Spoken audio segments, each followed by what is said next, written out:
जरांगेंचं शिष्टमंडळ सभेसाठी मैदानांची पाहणी करते। मुंबईतल्या मराठा समाजाच्या समन्वयकांसोबत शिष्टमंडळाची बैठक झाली। त्यानंतर शिवाजी पार्क मैदानाची पाहणी केली।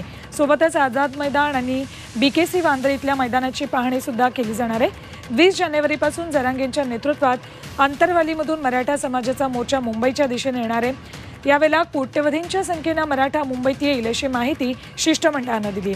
जरांगेंचं यावेळेला मुंबईत भव्य स्वागत करण्याची सुद्धा तयारी करण्यात आली। आरक्षण मिळालं तर विजयी सभा करू अशी माहिती यावेळेला मराठा समन्वयकांनी दिली।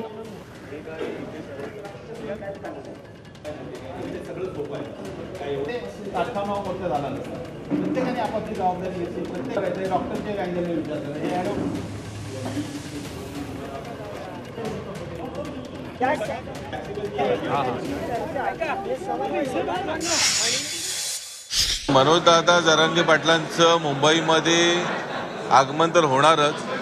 मग एकतर ते त्यांच्या उपोषणासाठी असेल, नाहीतर मग विजयी सभेचं रूपांतर त्याच्यामध्ये झालेलं असेल। पण मुंबईमध्ये त्यांचं स्वागत जंगी होणार। आयदर आम्ही एकतर मनोजदादांना उपोषण करण्याची वेळ येऊ नये, राज्य सरकारने त्याच्या अगोदर दिलं तर ती विजयी सभाच या मुंबईमध्ये साजरी होईल।